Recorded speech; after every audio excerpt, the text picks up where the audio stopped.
guess you wonder where I've been. I searched to find the love within. I did. I came back to let you know. Got a thing for you, and I can't let go. I'm back, baby. My friends wonder what is wrong with me. From your love, you see. I gotta understand something. Nipsey Hussle. I came back to let you know. Got a thing for you, and I can't let go. I'm back. Some people go around the world, they never find what they dream of. What you won't do to do for love. You tried everything, but you don't give up. In my world, only you make me do for love what I would not do. Yo, you know this is, boy, for real. The art of getting robbed. R.I.P. B.l.a.c. Nigga R.I.P. B.a.c. R.I.P. Enough of that shit, it's time to OD. One time. Hey yo, the bottom line is, I'm a crook with a deal. If my record don't sell, I'ma rob and steal. You better recognize, nigga, I'm straight from the street. These industry niggas is starting to look like something to eat. I snatch Kim, tell Puff, you wanna see her again? Dance your ass down to the nearest ATM. I have dreams of fucking the R&B bitch, but I wake up early and bounce with all her shit when I apply pressure.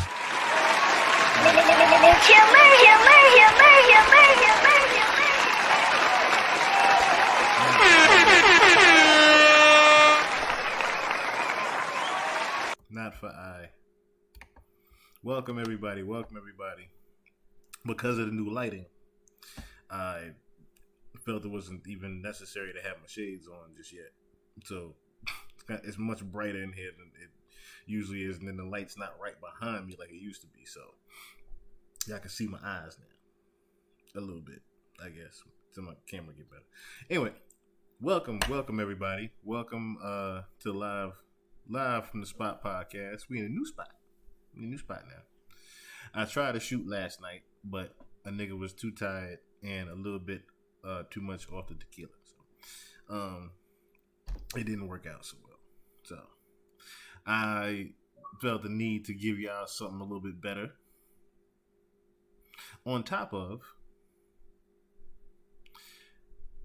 I felt it was a little bit more necessary to give y'all something a little bit more cleaner. Plus, we got the document from Lil Rod in the court case. And I think this is going to be one of those that just is a two-parter because this is going to take a while. This is going to take a while when we get to breaking down everything. Number one. Number two, we have some insightful things. I didn't want to do this today. I didn't want to do this to Meek, is what I'm saying. I didn't want to do this to Meek. This is my family. God bless. I apologize. I didn't want to report on this one. Because this one stunned me a little bit. But it was one of those things where you're surprised, but you're not surprised. Because of things that you've seen beforehand. You're surprised, but you're not surprised. This is what I'm going to say with that. So, without further ado, I also said beforehand, a couple pods ago, that Diddy was also going to be going through his trials and tribulations even more when? In March, right? I said I wasn't going to say anything about Diddy until March. Reason why was because the Universe and Sloan Bella had reached out to the Universe and channeled Miss Kim Porter and said Diddy will be going through something around the spring Easter solstice around March. So I said, okay. So I do not speak that into existence. I do not take away the universe by speaking against those things into existence. I said, let that happen. If y'all don't believe me, I'm going to share something that Sloan Bella did from, I believe, in November. And this is specifically coming from the energy of Kim because I've been asking about it. She was actually, when I see her energy, okay, she's a strong, vibrant, articulate, even in spirit woman, and she wants her family to know she's okay. And she also wants people to know that this is not done, and that what's going to happen with P. Diddy over the next 4 years, it's a 4-year progression. So we're in almost 2024, so go to 2028 or thereabouts. What's going to happen to him is his vibration is moving this way and sideways, while the rest of the people are leveling up and to the opposite direction. So what she's showing me is that he will be forgotten about, which seems impossible because he's been all over the news like a crazy person and is very famous and very wealthy. Another thing that I'm being shown is that he doesn't own all his wealth. It's a weird thing to say. He's got allegedly $700 million, if not more. That's just that's going back into the mid 2000s when they guesstimated that. It's not his money I'm being shown. So when they tell you these people have that money, he cannot do what he wants with all that money. And that would make sense because, yes, you paying off Cassie with $30 million, but you ain't got the liquidity to pay off all these other people. That's another thing. Second thing is, if you had all this extra money, why would you, if you had over $1 billion, right? Why are you even going to a Diego to try to get funded to, move your tequila when Ciroc is already a profitable brand? That's another thing people didn't even understand there. If your Ciroc brand is already profitable, why are you not using some of that profit to then offset what you're doing with De Leon? Why are you trying to dig more into the other pockets? I understand how the rich get richer when they say they don't use their own money. However, in that particular situation, you could have easily used the profitable, the money that you were gaining off Ciroc already to leverage and, further De Leon. But you wanted to be more greedy with Diego. So, in hindsight, Sloan is very right. All the money that he has, he does not control. If that was the case, a lot of this shit would be going away. Or a lot of this shit wouldn't have come up either, so to speak. That's a trick. It's a trap. It doesn't exist. I'm being told it doesn't exist. That does not mean he doesn't have 13 homes, a bunch of nice-ass clothes, cars, Lamborghinis, women, tricks, every equipment.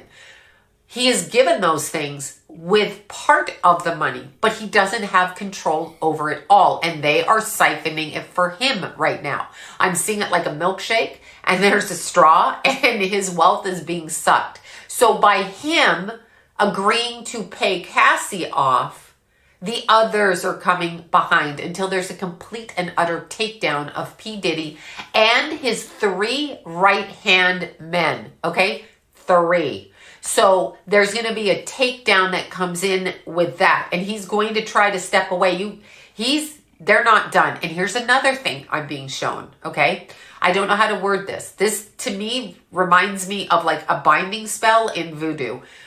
And I don't know what I'm talking about with that, but his mouth is being sewn up. So when I see his face, the image I get is the mouth is being sewn up. So he is going to be unable to speak for some reason. I can't talk. I cannot speak for myself anymore. This to me sounds like a losing of faculties, a losing of thought, a losing of thinking. I cannot speak, but it's sewed up around his mouth. That's actually how I'm seeing it. They're going to stitch his mouth shut. Why? I ask why. This is how it works for me. So when something hits me, I get impressions and I just express those impressions. I could be right. I could be wrong. Obviously, nobody's 100% right. It's always worked this way for me. So when I ask him energetically, meaning in my head, however you want to word that, when I ask her why his mouth is being sewn up, it's because of his mentors, and they don't want it coming out over here, even though some of them are outing themselves. These are old guys connected to old time, old style Motown. And she's showing me that he's being shut up from outing them or from speaking about them for some reason. So there's a hierarchy going on here, and there's a total takedown of him. He is being sacrificed. So he may think he gets away with stuff. He may think it's cool he does what he does, but now he's the sacrificial lamb. And I do mean that. There's something that comes up with him in March, speaking of the lamb, during the Easter time frame, March, April, right in that time frame. That's why I said lamb. There's something else that's going to come up with him. We are not Done. You damn right we ain't done with him, Stone. You're damn right we ain't done with him. You damn right we ain't done with him. So, as you just heard it, in March, he will be going through something. It's March 3rd. Right? The Lil Rod case was what? Was just this week. Wasn't that? You also heard her say he's being shut up from talking about, or should I say, he's being silenced from saying anything about the others, the other hierarchies that he has, the other elites that he has with him, right? Then you have the Motown reference, right? Interesting enough, Motown is in the Lil Rod case. As far as the hierarchies that he has to be silenced from, one of those hierarchies is Lucia Grange. Universal Music Group is in this lawsuit. So this isn't just a situation where Diddy is in a lawsuit. This is a situation where Universal Music Group is in a lawsuit, which means a lot of his partners are now in a lawsuit. Not just Lucian Grange, not just KK, not just Miss Ethiopia. It's a few different other entities when you're talking about Universal Music Group being inside of a lawsuit. A sexual assault lawsuit at that. It becomes a little bit more tricky for Diddy. Because this wasn't something that he could just pay off and be like, oh, we good. No, he's got a few more defendants that are involved that are going to be like, you know what? You done got me in some shit for the last time, sir. So let us get right into that case. We ain't gonna waste no motherfucking time with this one.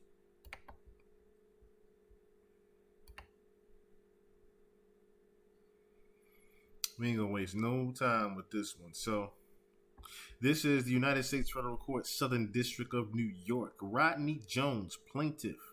And then we're going to go down to the parties involved as far as defendants. And I think we might even just bring this up. We might as well. Ain't no sense in not, you know.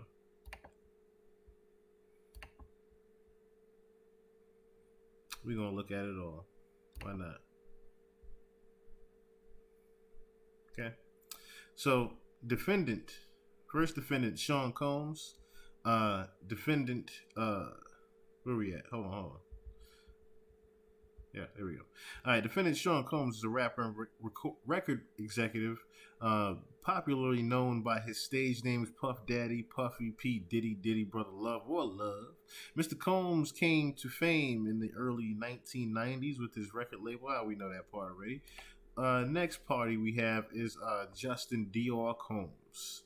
Now, if we've done our homework from the last few pods, Mr. Justin Combs has his own publishing. That publishing has a lot of catalog. Does it not? It had more catalog than R. Kelly, we found out. It had about 500 plus records in counting. So that was a little bit alarming when I'm seeing that a kid that never even stepped foot in a microphone booth now has 500 pieces of catalog and is more than R. Kelly while he in jail. I found that a little bit alarming. So I'm not surprised to see his name now in this court case, being that we've done our research on that. Our next person here is Mr. Lucian Grange. Now, this was very interesting here because they have Lucian Charles Grange, the CEO of Universal Music Group. So that's how Universal Music Group ended up in this, is the fact that Lucian Grange was also sued in this lawsuit, even though he was nowhere around with as far as the negotiation of him actually working with Diddy. He was involved in other things in this case. We will get to that later. And what was interesting is that they got their addresses up here. So that was another thing that that stood out to me was the fact they had the addresses of the people up here. Because even when we looked at the lawsuit for Cassie, they didn't have people with addresses up here. They did not have where these people reside at. I'm just saying they didn't have the defendants where they reside at. But yeah, then you have hold on, I'm skipping ahead a little bit. So we got Lucian Grains, and we have Ethiopia Habtemariam. She is also she's a CEO of Motown. So I didn't know that either. Ethiopia is the CEO of Motown Records. And defendant of Love Records. So basically, it sounds like to me, Diddy has got his hands back on Motown fully. For him to have a whole new CEO up there, as well as someone that is a head of his parent company, Love Records. Remember when I dug up when he returned to Motown Records, and that very same week we got Uncle and Few, we got Takeoff and Quavo, and then of course we already know what happened. Then a couple months later, we see them pass, and I kept telling y'all about the whole life insurance thing with Motown. It's not surprising to me that I'm seeing this person also now in a lawsuit because they've been so close to who? They've been so close to Diddy and a lot of the shady shit that he does. Then I see now this is an unfamiliar face right here. I'm not familiar with Miss KK or Christina Coram, who is staff. She's the chief of staff of Diddy Combs Global Enterprises. Not necessarily familiar with her face, but I guess we're going to get familiar with her now, aren't we? Then we have Motown Records as well as Chalice Records is in there. Hold on, let me back that up a little bit. It's hard to do this how they see. So defendant Chalice Recording Studios is a popular recording studio that was in Highland, LA. Then we have Motown, and you have Universal Music Group, Love Records, and of course, we're going to get down to the plaintiff, Rodney Lil Jones. And let's see. I guess we're going to go down to the summary of events here. So that was just a paragraph of Mr. Jones there. So let's go to the summary of events. So from September 2022 to November 2023, Mr. Jones produced 9 songs on Mr. Combs' Love album. Mr. Jones lived with Mr. Combs for months at a time, spending holidays, birthdays, and missing major family events. Mr. Jones resided at Mr. Combs' residence located in LA, California, New York City, Miami, and Florida. Mr. Jones also spent several weeks on a yacht rented by Mr. Combs in the U.S. Virgin Islands. Excuse me.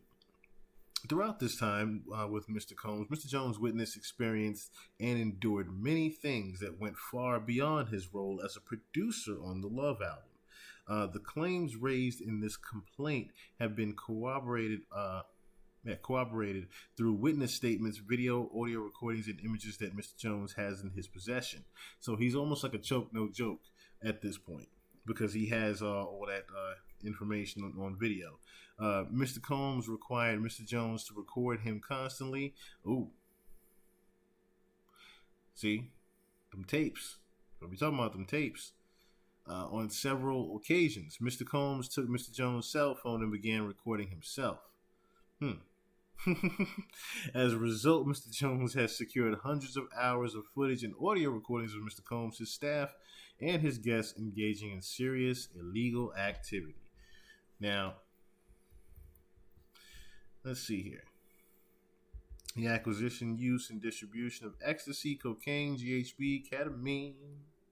What did I say? Marijuana, mushrooms, displaying the distribution of unregistered legal firearms. Then you have down here Mr. Combs providing laced alcohol beverages to minors and sex workers at his homes in California, New York, the U.S. Virgin Islands, and Florida. Mr. Combs' chief of staff, KK, instructing her staff to retrieve drugs so she can provide it to Mr. Combs for his consumption. Then you have Christian Combs. I know who Christian Combs is, the dark-skinned one. Drugging and sexually assaulting a woman. Mr. Combs detailing how he planned to leverage his relationship with, guess who? Bishop T.D. Jakes to soften the impact on his public image of Cassie Ventura's lawsuit. Then you have Young Miami's cousin and or assistant sexually assaulting Mr. Jones. Then you have, what's this? The actor Cuba Gooding Jr. sexually harassing and assaulting Mr. Jones. They had pictures of this one. Then you have the rapper that was redacted, which I need to find what that is right there. Because I see a 3 and a 4 right there. Rapper 3 on Mr. Combs' yacht consorting with underage girls, sex workers. Now, it was already identified that redacted rapper was Meek Mill. And then you have R&B singer redacted in Mr. Combs' L.A. home consorting with underage girls and sex workers. So, let me just scroll up 1 second. I do want to find something real quick.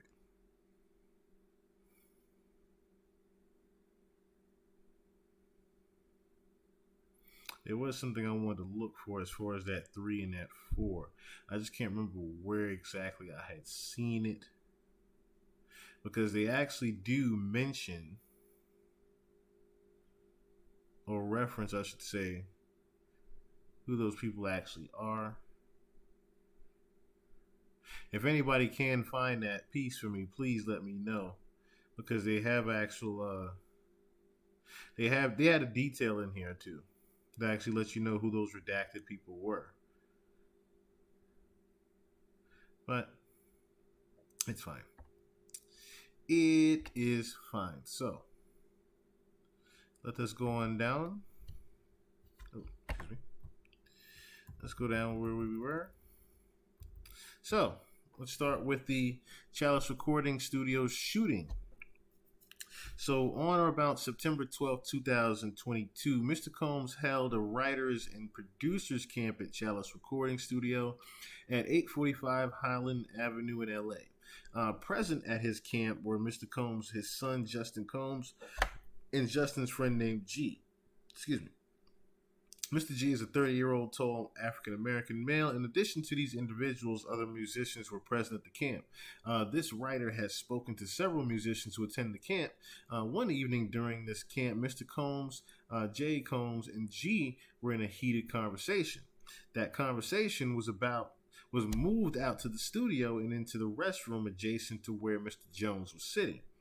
Mr. Jones was approximately 2 feet away from the bathroom when gunshots rang out. Mr. Jones recalls hearing multiple gunshots. Mr. Jones immediately went into a state of shock and feared that he would be shot next. Mr. Jones genuinely believed that he would be shot through the door due to how close he was. After the shooting ended, a crowd gathered around the restroom. When the door finally opened, Mr. Combs and J. Combs exited. J was lying on the restroom floor in a fetal position, holding his stomach and bleeding out of his leg and hip area. Everyone stood around looking upon G, frustrated by the lack of aid to G. Mr. Jones dropped everything, ran to G, and immediately began placing pressure on G's gunshot wound to his stomach. As he was applying pressure on his stomach, Mr. Jones realized that G was gushing blood from another area near his leg and hip. So he decided to lift G and placed him to sit on the toilet. Mr. Jones asked the crowd to call the ambulance. Mr. Jones lifted G and brought him to the ambulance at the studio's front. At this time, Mr. Combs and Justin disappeared to another part of the studio. Mr. Combs gave strict instructions to inform the police that he had nothing to do with the shooting. He also forced Mr. Jones to lie to the police by telling them that G was shot standing outside the studio by a drive-by assailant.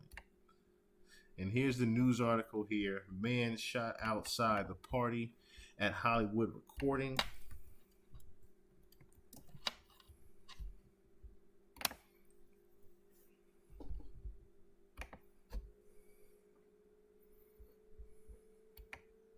Says here, at least one person was shot at a party at a Hollywood recording studio, police said Monday. Officers were called to the 800 block of North Highland Avenue at Willoughby to check into reports of a shooting about 3 a.m.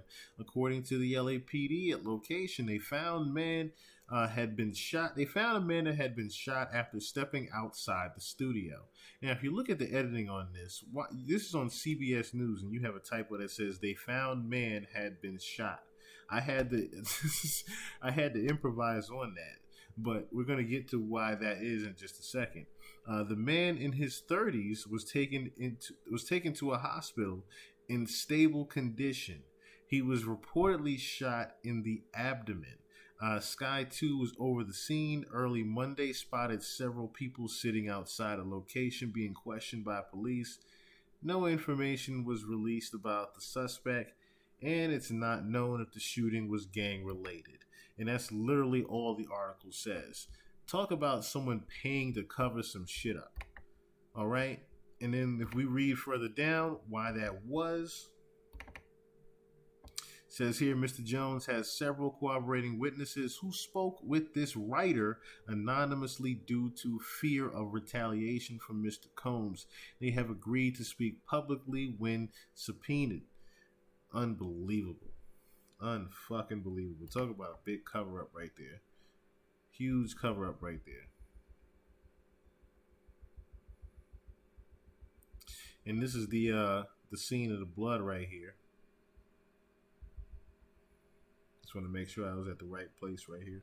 So it says Mr. Jones has the clothing he wore that day and believes it may still have the stains and DNA of G's blood. The following are screenshots of the aftermath of the restroom where G was shot by either Mr. Combs or Justin Combs. That should look crazy, though. That should look crazy. And then you have those pictures and evidence that he clearly got shot inside of that bathroom and not outside of the studio. Like I said, clear cover up, though. Clearly, G was not shot outside of the studio, and Mr. Combs instructed his team to report to law enforcement.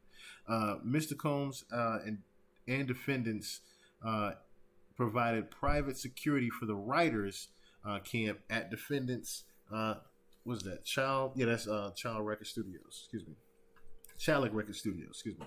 The security was porous and lackluster at its best.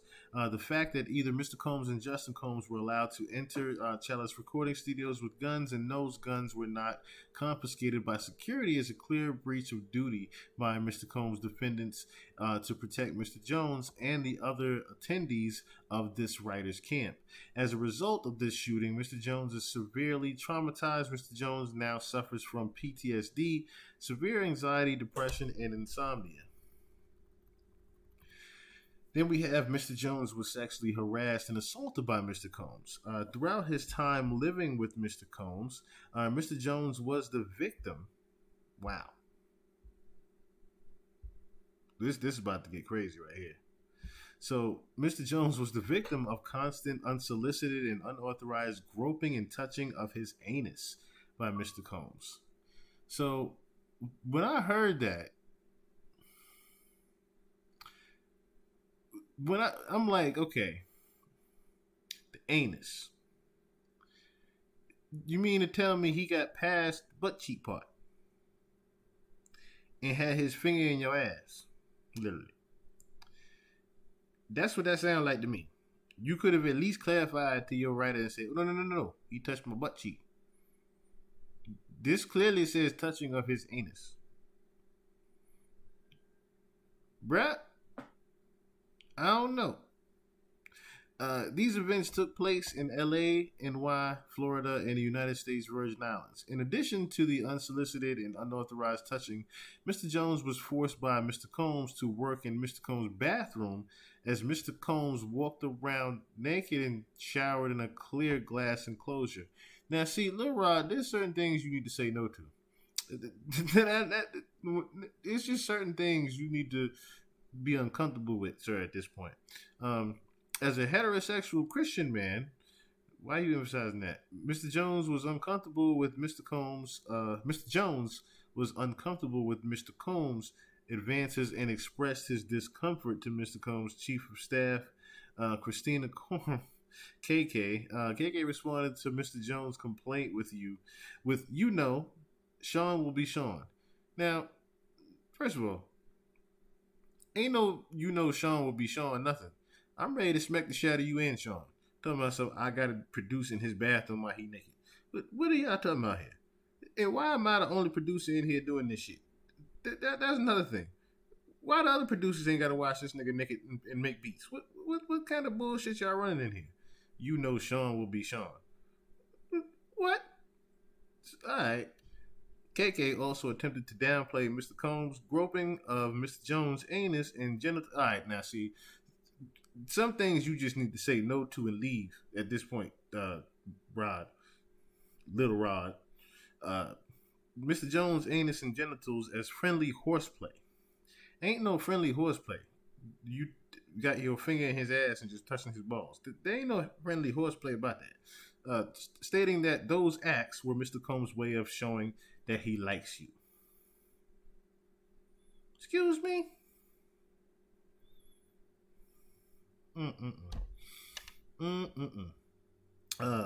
Despite these assurances, on several occasions, when Mr. Combs began to undress and walk around his house naked, KK would say, "Okay, I am leaving now. Why are you still there while he walking around naked?" And she would disappear. KK's hypocrisy is breathtaking at best or enabling at its worst.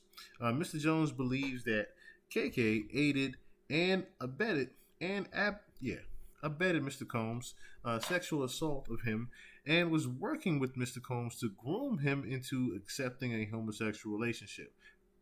Let me stop right there real quick. Sir, after he tried to put his finger in your ass, there should have been no grooming. There should have been you packing your bags and leaving. Him forcing you to make beats while he naked in the shower, you should have been packing your bags and leaving. I'm sorry. Then he forcing you to watch him walk around naked, you should have been on the next flight smoking. This is, at this point, you are willing. I'm sorry. You done got groomed already. You doing all this dumb shit. All right? You supposed to have left. You supposed to have been left.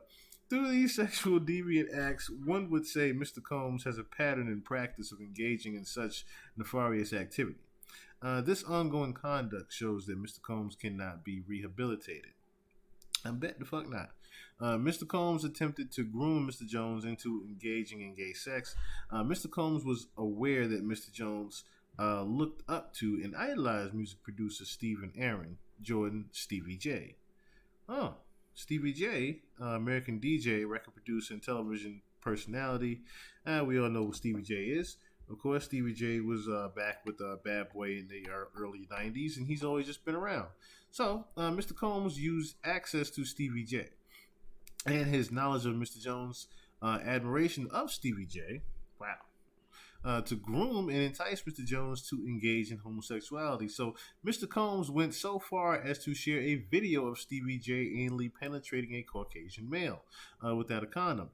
This was done to ease Mr. Jones' anxiety concerning homosexuality, according to Mr. Combs. This is a normal practice in the music industry. Look, even Stevie J is doing it. What? See what I'm saying? There's certain shit that you should have left, sir. It's just certain shit you should have left. You should have been leaving, packing your bags and saying, "Nah, I'm good. I'm alright. You don't gotta keep doing all this shit." No. No me no. No me no. Mr. Combs informed Mr. Jones that he had engaged in sexual intercourse with rapper, redacted, R&B singer, redacted, and Stevie J. Mr. Combs promised to make sure that Mr. Jones wins Producer of the Year at the Grammys if he engaged in homosexuality. The following are screenshots of the video. Stevie J anally penetrating a Caucasian male. This shit look disgusting. Oh, here's the reference I was looking for. So the redacted references says he is a Philadelphia rapper who dated Nicki Minaj. Then you see he performed at the Super Bowl, had a successful Vegas residency. This writer is in possession of the video and will provide a copy to the court. So, real quick, Philadelphia rapper who dated Nicki Minaj. We all know who that is. Philadelphia rapper. Nicki Minaj dated. Equals Meek Mill. he performed at the Super Bowl, plus had a successful Vegas residency, equals Usher. We're going to take a pause for the cause right here. Triple pause for the cause. Because a couple of these people we need to break down a little bit. That's a pause in itself. Anyway, we're going to start with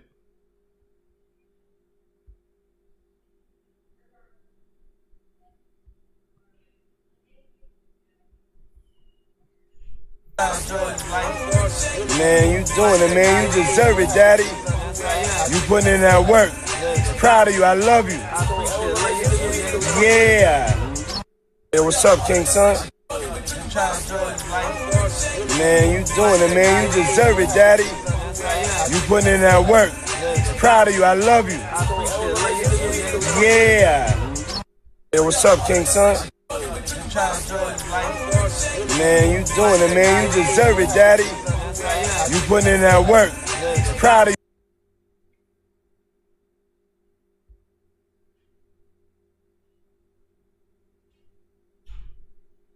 Somebody explain this shit. Somebody explain why they have matching shirts with a midget in the middle. Somebody explain this. What in the hell is happening here? These men have matching shirts on. I don't even want to question why the midget there. I know that's a famous midget, but still. Why Diddy got his hand on the midget head? And where have y'all come from with this midget? And why are you holding this cup like this? And why are you leaning like this, smile like this? Why are you leaning with your head in like this, like y'all sisters? Excuse me? Further question. Nigga, why are you everywhere with him?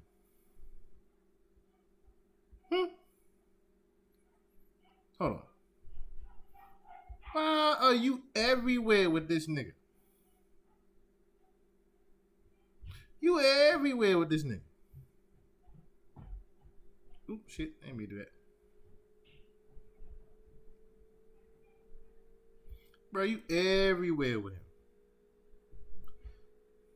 The yacht that was spoken about. Lil Rod was on this yacht.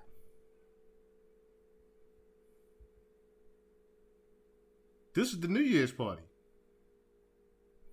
I remember footage of seeing Lil Rod on this yacht.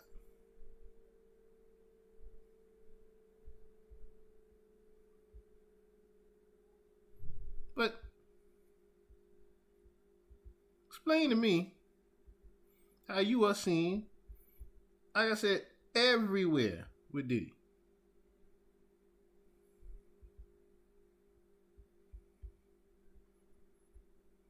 Like you everywhere, bruh. It is. You know what I'm saying? This shit I'm talking about.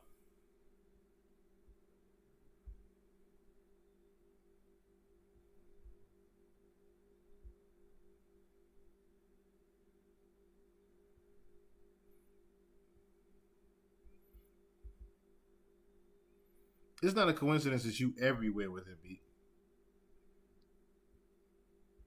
That's what I'm saying. It's not a coincidence that you're everywhere with Diddy. I can see you bumping into him once or twice. Maybe 3-4 times. Nigga, you reluctantly hang with him. You are everywhere with him.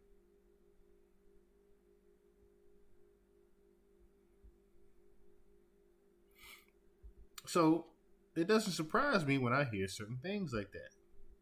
And then remember we had that government agent saying, you know, Diddy and Ross and Khaled, they're gay. Remember that? Remember that? Oh. Remember he saying all that? The Trump shooter. The old Trump shooter. I went through the gates. I took I jumped the fence and I took the American. Alright. Why? Because they want the United States to fall. They've already been created from the Saudis. He also got help from a lot out the corruption from the system. Ritual abuse, which is on Trump. He's also a distant cousin. But he's still trying to negotiate a peaceful way out. Okay. Alright? I'm not crazy. They have the picture of Donald Trump. But they also have the Twin Towers. Hidden in plain sight. It's hidden Here it with is. Sean, okay? Here it is. Okay? I'm from Africa, so I'm not a racist. Okay. Okay, you my brother, so I like black people. Okay. My mom, I was raised. Okay? Hidden in plain sight. It's hidden. I think I see what you're saying. Okay, how do I know this? Yeah, that's what I want to know. How do you know this? Do you know Sean Combs? Puff Daddy? Yeah. P. Diddy, whatever you call himself these days. Yeah, go ahead. Yeah, he's part of what's called the b.l.a.c. The b.l.a.c. b.l.a.c. is a branch of the Illuminati. Okay. It's the black people. Okay? I'm from Africa, so I'm not a racist. Okay. Okay, you my brother, so I like black people. Okay. My mom, I was raised by an African woman in my house. Okay. She was just a servant, but she was she took care of me. Right. So I love black people. Okay. I had settlement with Sean. Okay. And he belongs to that agenda. That's why he's so famous. They land all the contracts. It's his attorneys, which are Mark Garagos and Ben Mercedes. Ben Mercedes worked for Bad Boy Entertainment for 4 years and worked for Hillary Rodman for 5. Okay? When I take Sean the threat of death on me, okay? I don't have it, but I can make it available under secrecy. That means that I wouldn't be liable because I don't want to be getting framed for anything, okay? Right. I had sex with Cassie and Sean. Basically, he would masturbate and tell me what to do with Cassie. I had like 15 encounters, and I heard a lot of business. Because what they would do is Sean talks a lot on the phone and on the TV with speakers and stuff, and I was like a sex slave, okay? For them, that's what I was. That's all right? I caught herpes, and I came back and I sued him for the herpes and won. But Mark Garagos and Ben Mercedes were his attorneys, okay? And Christopher Leon's here was my attorney. They asked me to turn in that, which was the video recording, and I did so. They gave it back to me accidentally, and it's possible, I threw everything out, it's possible I can produce a copy. Gotcha. It's possible, I'm not sure. Now, how does this lead towards Donald Trump? Okay. The Mercedes family. Ben Mercedes. Okay, so without him going too far off, I just wanted y'all to hear about he was one of the sex workers for Sean Combs, the Donald Trump shooter. So he is heard a lot. He was the one that talked about the Diddy and Ross, that was his clip. But anywho, back to Mr. Meek Mill. Because I wanted to know how this also happens too.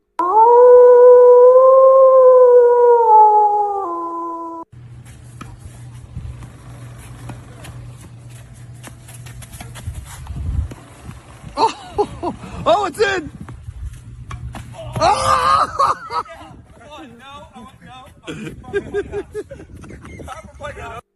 Why are you doing bunny hops, Meek?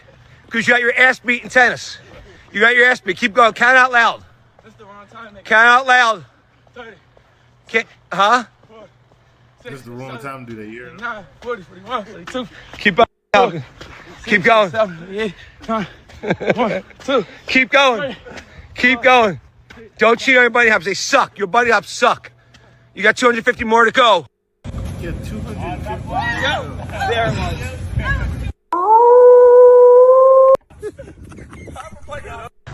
Why are you doing bunny hops, Meek? Because you got your ass beat in tennis. You got your ass beat. Keep going. Count out loud. That's the wrong time. Count out loud. He just the wrong time to do that. You heard him? Out. And then he can proceed to do it. Huh? 6, 7, 8, 9, 40, 41, 42. Keep up. Keep going. 7, 8, 9, 1, 2. Keep going. Keep going. Don't cheat everybody. Shout out all over Central. This boy Goo Up. Since we had 5 girls, she be like, up, all y'all get in the shower. Mike. Man, Mike. I'm gonna come hug you right now. I'm coming to hug you. Big hug. Get everyone to love each other. Now this the who did it though. See, this the that did it, hey, man. Hold up, Mike. Get up off me, dog. You heard me, Mike? Get up off me, man. Look, this man.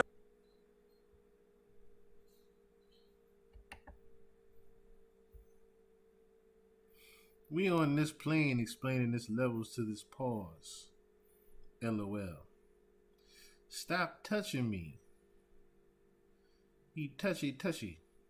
He too touchy. Excuse me? Why don't you people know how to say no? I'm confused on this. Why y'all don't know the word no? On my legs, y'all. Get this man. Don't be making fun of me when I'm drunk. You're gonna get another drunken hug tonight. I don't care what anyone says. You're getting a drunken hug. You too. You too. Drunken hugs are. No. Pause is the pause. Why are you two sharing blankets? Drunken hug. You too. You too. You two sharing blankets. Hug tonight. I don't care what anyone says. Yeah. You're getting a drunken hug. You too. You too. Drunken hugs are coming tonight. Drunken hug. You too. You too. Drunken hugs are coming tonight.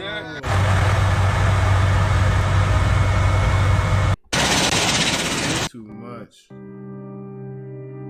It's too much.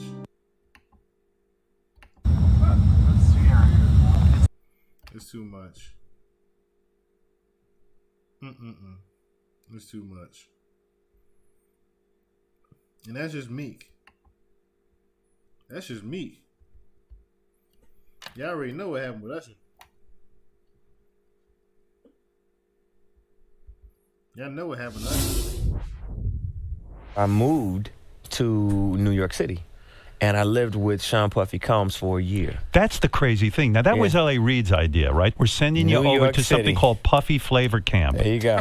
To learn Flavor Camp. Yeah, Flavor that's Camp. what it was called. And you're going to go to Puff Daddy's. He's going In the 90s. Do you understand what that's like? Puffy's place was like just filled with chicks and orgying like nonstop, right? No, not really. I mean, but hey, it was curious. I got a chance. Yeah, he stuttered.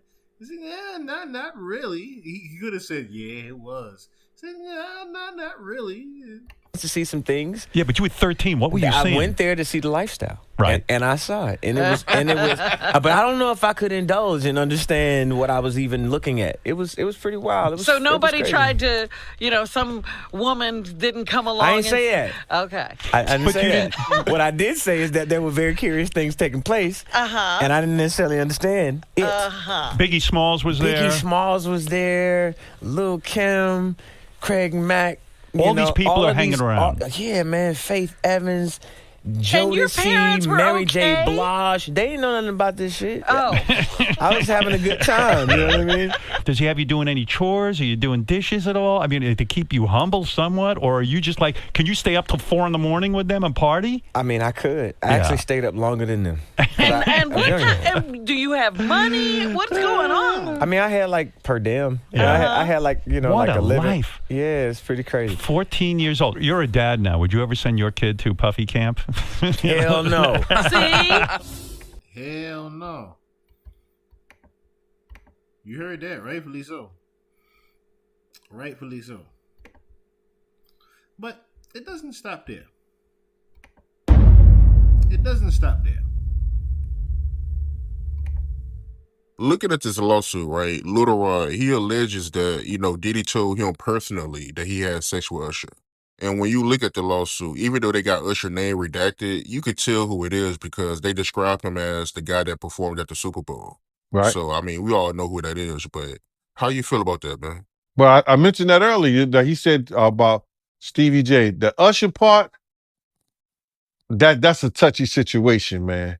You know what I'm saying? Because I had a certain feeling and I felt a certain way when Usher got on Shay Shay, and I don't mean to mention other people's platforms, but he got on Shay Shay and he mentioned how great and how good Puff taught him and everything. You know what I'm saying? About the business. Right? Ooh, that guy under jean skin. You could tell. I know, and people know, that was around that in that time that Puff and Usher did have a situation. And that situation led Usher to the hospital. Now, I'll let Usher explain that to y'all. Record scratch. There was a situation where Diddy sent Usher to the hospital. Now, I did try to do some research on that quote-unquote hospital visit. Now, this was back in the day. It was very vague. And they did not want to, of course, disclose the names of the people. But there was, if you look close inside the Scarsdale, New York Medical Group records, there was something very interesting in there that had to get paid off. Or edited, I should say. I'll let Usher tell that story. But how dare you say a man that groomed you, you gonna give him a pass? Bro, you know I know. Let me reframe you on something. Remember, Usher? We was at the Swiss Hotel. Puff had Kim in the room. Had one of Keith Sweat's baby mothers in the big room outside the master bedroom. He came outside in his robe. She gave him a fellatio right there. His back was turned to me. She gave him a fellatio. You knocked on the door. I came and opened the door for you. Puff went in the room. You came in the room and kissed that girl dead in her mouth. Now I'm telling that because you taking up for somebody that you know and a lot of more people know didn't do you right when you was at Diddy camp.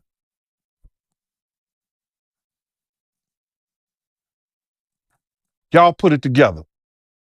And what you mean by Diddy camp? Remember? He was on one of the talk shows, the white guy with the curly hair. What's his name? The white guy with the curly hair. And he said, yo, would you send your son to Diddy camp? And Usher said, no. Ask him why he won't send him to Diddy camp. But yet and still you praise him. Damn, man, and you said that, I know you can't go into detail, but you said that it was a situation where Diddy sent him to the hospital? Let Usher explain that to you. Let Usher mama explain that to you. And the hospital was in Scarsdale, New York.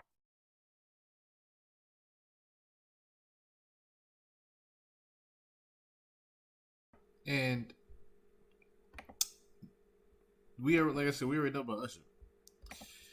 Do y'all remember Frosted Flakes? You remember the Frosted Flakes thing? We want to thank you. Come here. Don't sit on the bed at night. No homo. No, just don't get close to the bed. Don't get close. But it's just like, yo, we want to thank you for hosting the thing, man. It's been a pleasure. You didn't have to do it, and you did it. No. I definitely didn't have to do it. I definitely didn't have to. First and foremost, I'm not getting in the bed. Shouts out to him and what he did. I'm just gonna, if we can, just let's just put the camera a little this way, just so we're not. I don't want my shot to even, I don't want it to come close to the bed, at all. Usher look like he fresh off a goddamn plane. Usher. That's my brother right here from day one. We used to wake up and, pause, but like, check this out. I mean, back in the days when he was like 10 and I was a little bit older, his older brother, we used to fight over the Frosted Flakes. You know what I'm saying? Before pause was invented. You know what I'm saying? But it's my brother for real. We used to actually wrestle off of the Frosted Flakes because he used to always get up early with me. Now he's one of the richest stars in the world. And Yo, what the fuck did Puff just say? Nobody's gonna acknowledge this but me. Puff just said we used to wrestle over the Frosted Flakes. And we're streaming live. That was stupid. Listen, that was fucking stupid. Listen. We having a good time, yo. Your Usher made it in the... Hey, yo. We want to thank you. Come here. You heard him. What the fuck did Puff just say? We are live. That was stupid. And that's why Kevin tried to save him before taking the mic from him, because he realized how drunk Diddy was. And he started saying some real flagrant shit. But you know, Sean will be Sean. Sean will be Sean, boy. That's what I should tell this shit. Sean will be Sean. Sean will be Sean. But you know who else gonna beat himself? You know who else gonna beat himself? Stevie J gonna beat himself. I'm honest. You know what I'm saying? I'm with my best friend, Pup. I'm back with my... Yeah, I'm at the Star Island right now. If you... I'm not even gonna... Yeah, I'm not... Yeah, it's going down. How's this right here? Yep, Stevie. You see this body right here? Hold on, wait. It's a hand right there. Hold on.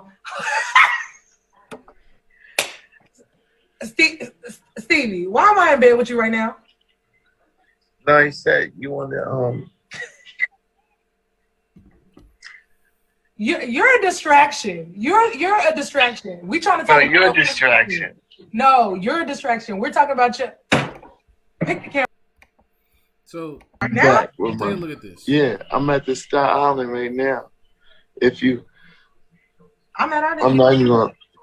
Yeah, I'm not... Yeah, it's going down. How's this right here? You hear who he's with, right? Stevie. You see this body right here? Hold on, wait. I'm honest.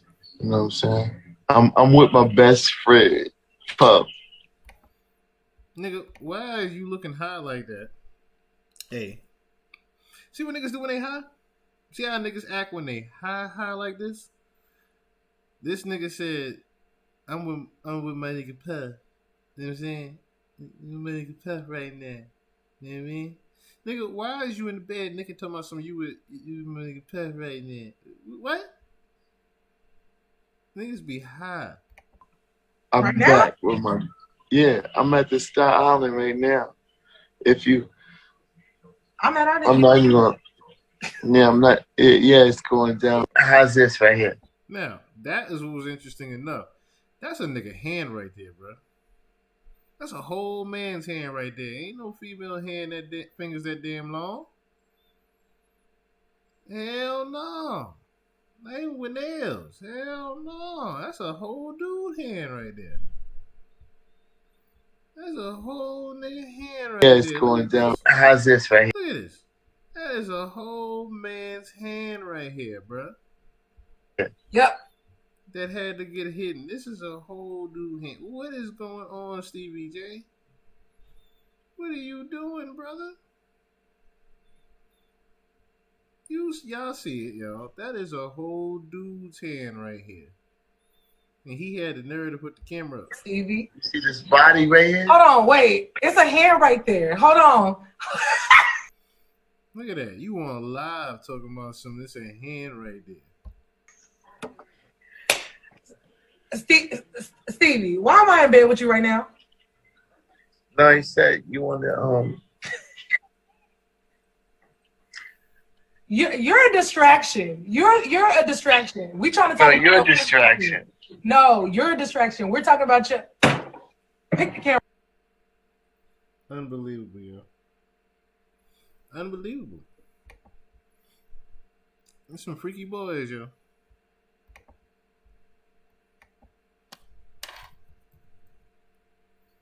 Some freaky boys.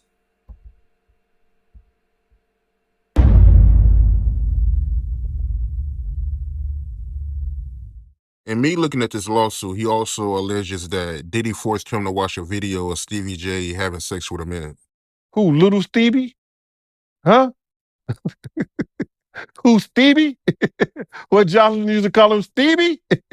Yo, I read that, man. I don't know if you know this, but then maybe they have a tape that we didn't see because the pictures was a little vague.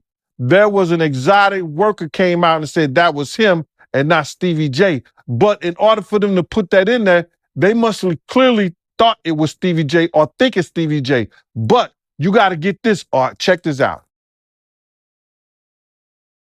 He knew that this kid admired Stevie J and loved the work Stevie J had done in the industry in the past.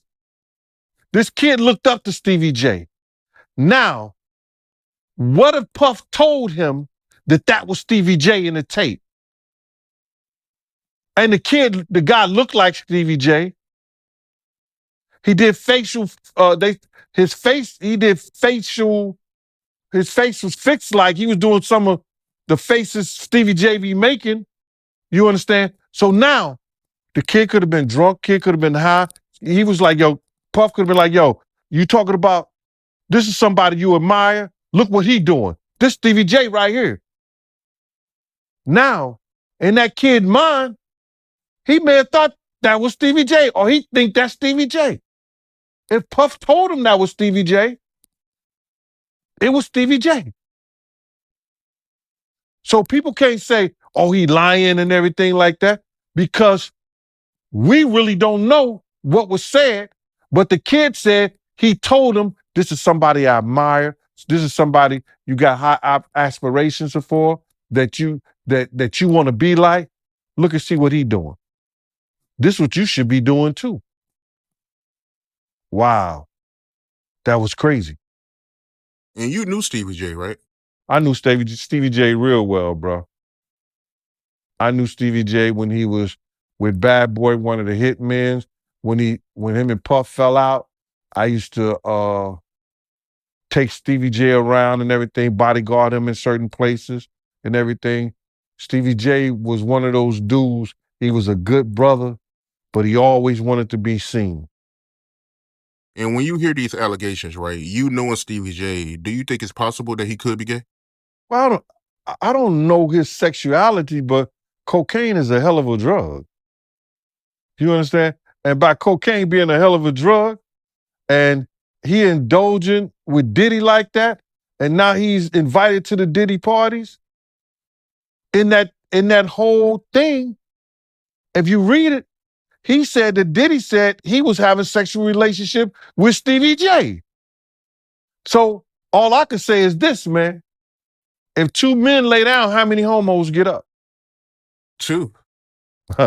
In my book. Simple math, right? That's all you can say, man. You don't know. You know, unless you catch them in an act like that.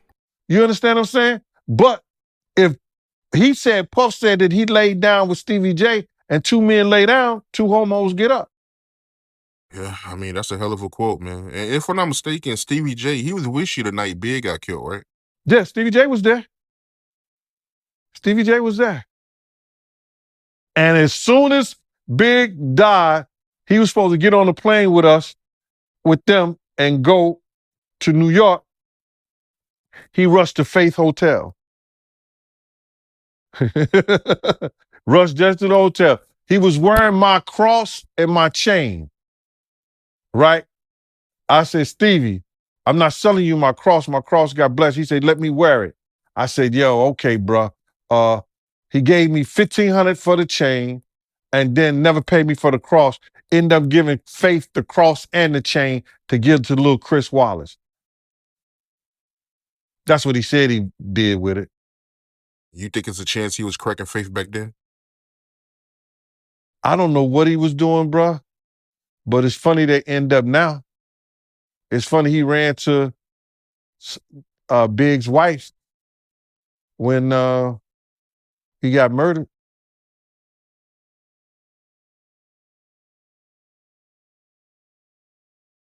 Kind of wild, huh? Kind of wild, huh? Kind of wild. So, I guess let's get back into the actual court docs, you know.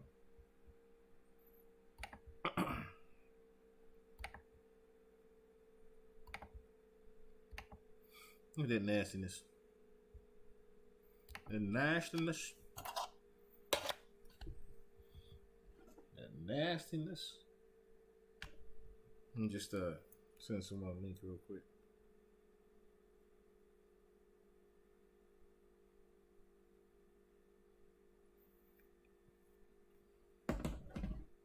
Anywho. So, where were we? The Thanksgiving situation. So, Thanksgiving 2022, Mr. Jones is sexually assaulted by Young Miami's cousin on Thanksgiving Day 2022. Mr. Jones was in Mr. Combs' house located in Miami, Florida. Young Miami and her female cousins were also present. Mr. Combs was intoxicated and offered cocaine. Mr. Jones rejected him and proceeded to walk to the restroom. While using the restroom, Young Miami's cousin burst into the bathroom and began groping Mr. Jones. Mr. Jones believes that Mr. Combs sent her in there to sexually assault Mr. Jones. As she entered the bathroom, she dropped to her knees and began performing oral sex on Mr. Jones, exposed his penis. Mr. Jones pushed her away and exited the bathroom. Young Miami's cousin did not accept Mr. Jones' rejection, as she proceeded to follow Mr. Jones out of the bathroom. She started undressing and attempted to straddle him and have sex with him in the presence of Mr. Combs and his staff. He was getting played around with, and it was just like on some fucking type shit. Well, he just wanted to just stay there and record type shit. That's what this is starting to sound like. Once again, Mr. Jones pushed her off. The following are images from a video of Young Miami, her cousin, Mr. Jones, and Mr. Combs. Mr. Jones and Mr. Combs on Thanksgiving Day, right before Mr. Combs invites Mr. Jones into the restroom and attempted to force him to take cocaine. So you see here, him basically talking to him, then leaning over to him. And you see Young Miami here, and the female cousin who sexually assaulted Mr. Jones on Thanksgiving Day, this woman right here. Trafficking and Victims Protection Act. Throughout his time with Mr. Combs, Mr. Jones was transported from California to New York, Florida, and the United States Virgin Islands. During this time, Mr. Jones was forced to solicit sex workers and perform sex acts to the pleasure of Mr. Combs. On or about February 4th, 2023, Mr. Combs forced Mr. Jones to bring prostitutes and sex workers back to his home in Miami, Florida.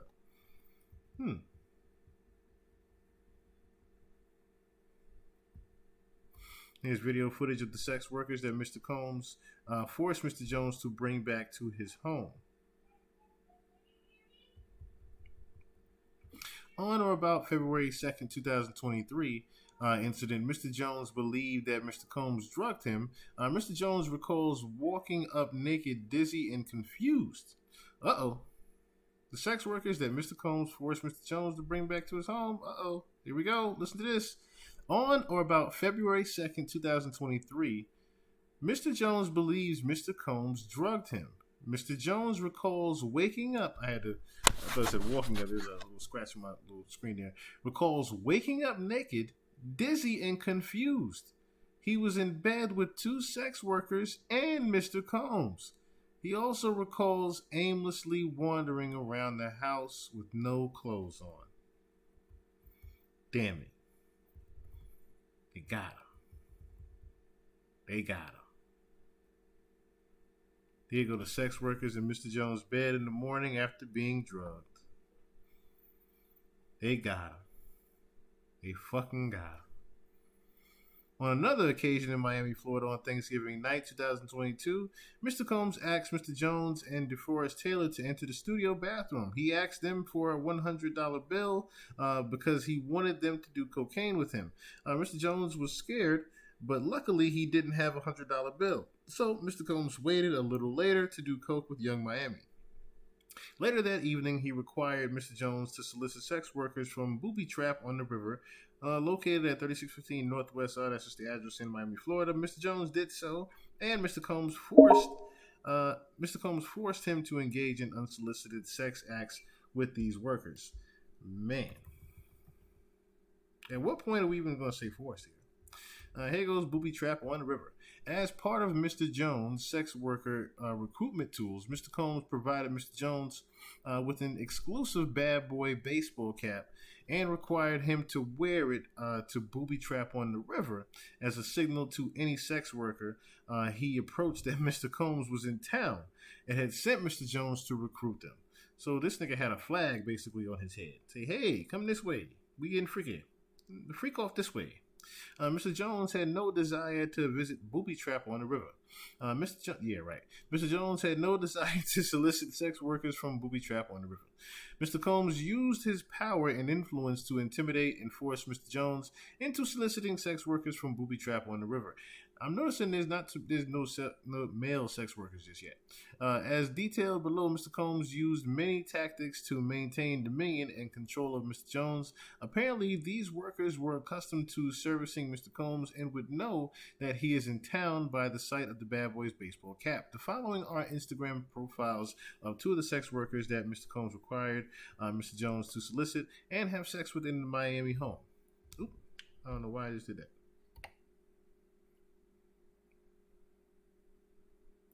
Okay, Mr. Jones had no desire to solicit and or have sex with the individuals in the previous paragraph.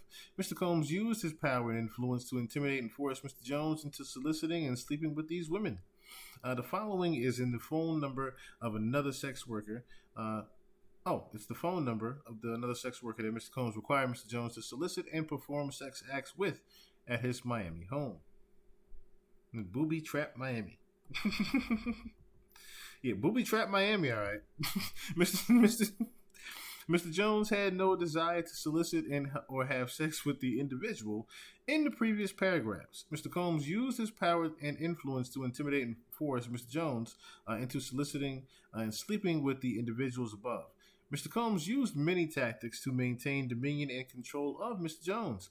He promised him a Grammy for Producer of the Year for the Love album. He offered him $250,000. Now get this, he offered him $250,000 to purchase all the instruments that he wanted, right? But then he promised him ownership of his $20 million property in Star Island. He promised access to record label executives like defendants Lucian Charles Grange and Ethiopia Heptameron. Mr. Combs would often switch up his approach. He would go from promising Mr. Jones the world to threatening Mr. Jones with physical harm. That's because he fucked you. Mr. Combs threatened to eat Mr. Jones' face and informed Mr. Jones that he's willing to kill his mother, Janice Combs, if he must, in order to get what he wants. So he wouldn't think twice to harm Mr. Jones. Wow.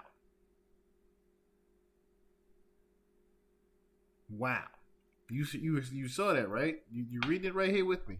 Mr. Combs threatened to eat Mr. Jones' face and inform Mr. Jones that he is willing to kill his own mother, Janice Combs, if he must, in order to get what he wants. Wow. Imagine your mother reading that. Unbelievable. Mr. Combs and Justin Combs solicit drugs and engage in illicit sex acts with the minors and sex workers. So, on or about July 2nd, 2023, wow, this is just last summer. That's crazy. In California, Mr. Combs had a listening party at his home. Present at the party was R&B artist Redacted. We already know who that is, Usher. So Usher was at this party. Justin Combs, sex workers, and some of the underage girls. The event began at 7 p.m. Mr. Combs requested female sex workers and required Mr. Jones to solicit them. An hour later, several sex workers appeared. In addition to sex workers, there were at least 5 women in the crowd that were under age of 16. Mr. Combs forced all of those women to drink laced De Leon liquor. Upon information and belief, Mr. Combs laced the liquor with ecstasy. Wow. Getting dashed. Mr. Combs did not check the identification of any of the underage girls. The presence of these underage women made Mr. Jones very uncomfortable. He attempted to leave, and Mr. Combs forced him to stay. Mr. Combs went so far to take Mr. Jones' car keys to prevent him from leaving. After being forced to drink laced De Leon shots, Mr. Jones began feeling lightheaded and recalls passing out and waking up at 4 a.m. the following morning, naked with a sex worker sleeping next to him. Screenshots of the video from that night is embedded below. And then, of course, you have again, he is a Grammy Award-winning R&B singer who had trouble with law enforcement after assaulting a Bayesian billionaire. That is funny.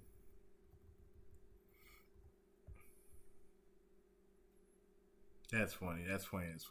Mr. Combs with an underage female sex worker, then Justin Combs with the underage female. I mean, Justin sort of underage damn self.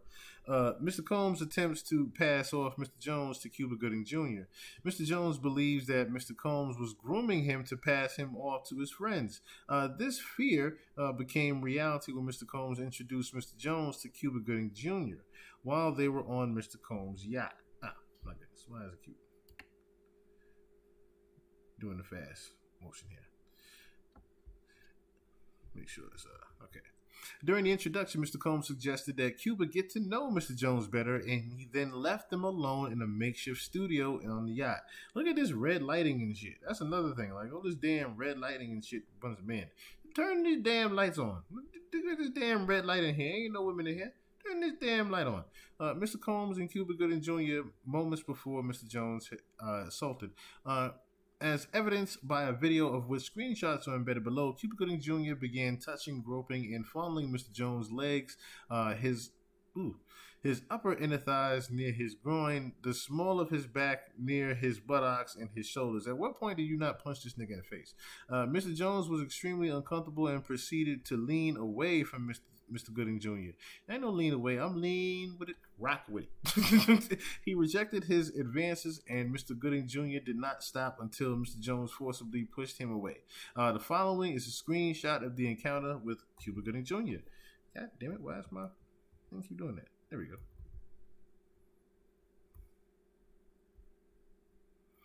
This damn near like the scene from a movie. But at the same time, nigga, why are you smiling?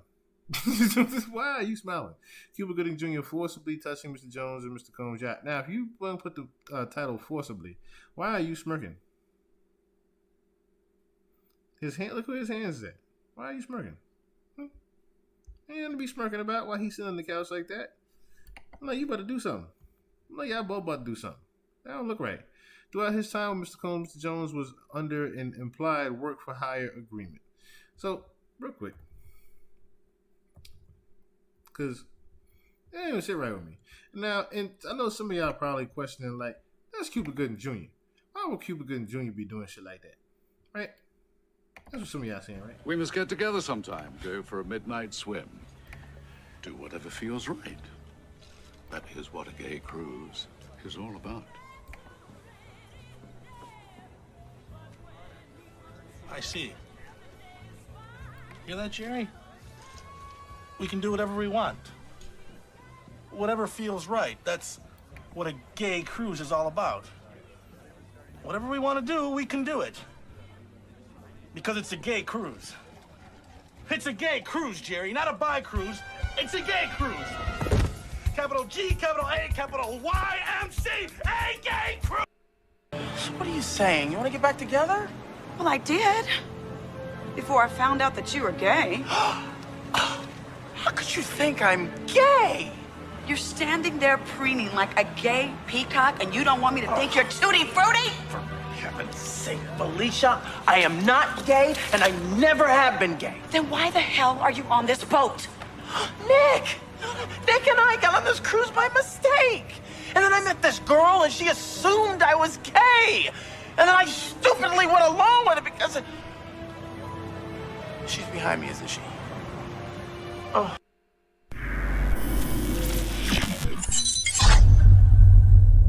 Michael Jai White, when we were talking about Cuba Gooding Jr. Yeah. Oh, man. He said that his nickname, Cuba's was Butt Naked. Do you know Cuba at all? Absolutely. You do? Mm-hmm. What do you think about all this? I'm not surprised too much, but Cuba's a wild boy. Like that's never been hidden. You know, Yeah.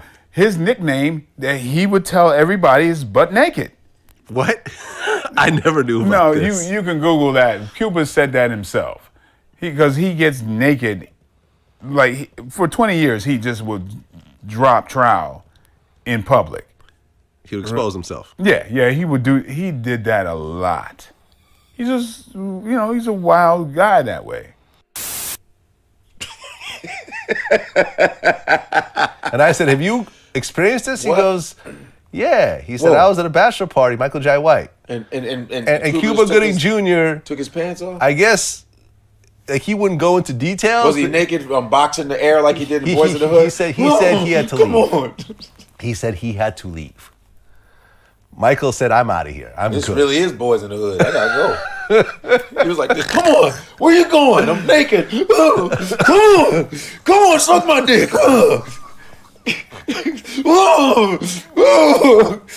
Yo. We have obtained video of Cuba Gooding Jr. touching the woman who's accusing him of sexually assaulting her. This went down in New York City last October. It's about 4:20 in the morning, and you see that he clearly makes contact with this woman's backside. It's kind of unclear if it's on her butt or her lower back, but you can tell immediately once she touches him that she's pissed. But this could actually, they're saying, help Cuba. How so?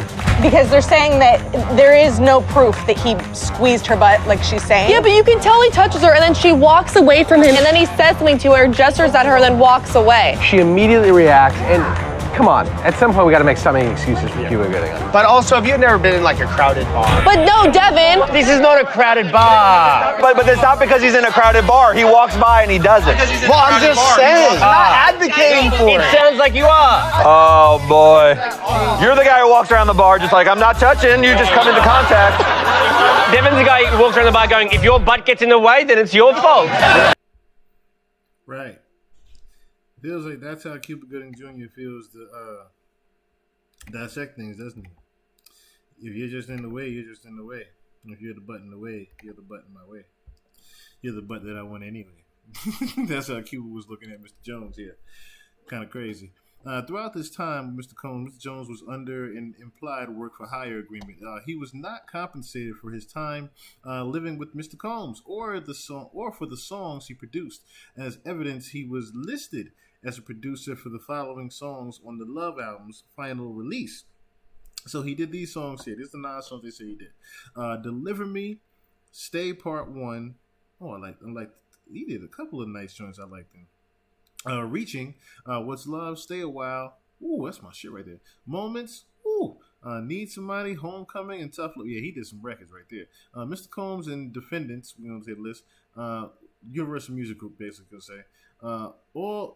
So Lucian Grains, yeah, basically say Universal Music Group on the defendant's part. All benefited from Mr. Jones' work product. They failed to compensate Mr. Jones for his work. As a result, Mr. Combs and defendants, Universal Music Group, were all unjustly enriched at the expense of Mr. Jones. Mr. Jones attempted to work with Mr. Combs to secure his publishing and royalty rights for the work he completed on the Love album. Mr. Combs only offered Mr. Jones $29,000. So where did that $20 million house go? Where did $250,000 go? Now you didn't talk that man down to $29,000 for 13 months. Thousands of hours work and 9 songs that made it to the Love album. Ironically, Mr. Jones was willing to take $50,000. So now you're gonna beat him in the middle. His publishing and royalties, Mr. Combs' self-serving greed would not allow him to pay Mr. Jones an additional $21,000. Mr. Combs' deceptive business practices became so bad that Mr. Jones was left with no choice other than to make a public plea on social media for Mr. Combs to pay him for his work. After publicly requesting that Mr. Combs do the right thing and pay him fairly, Mr. Jones received an onslaught of threatening messages from Stevie J, Love Records, A&R, DeForest Taylor, and let's look at that real quick here. So it says, you see there, you playing, I'm in the studio. You 100% liar and weirdo. Good luck. Number still same. Run into nigga. Come talk to me in public or on a public podcast forum. I guess that's Diddy basically responding to him when he says he in the studio. So, real quick, I want to take a look at this as well.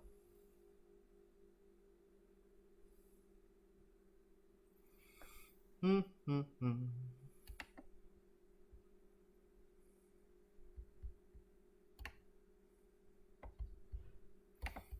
I believe we have that also.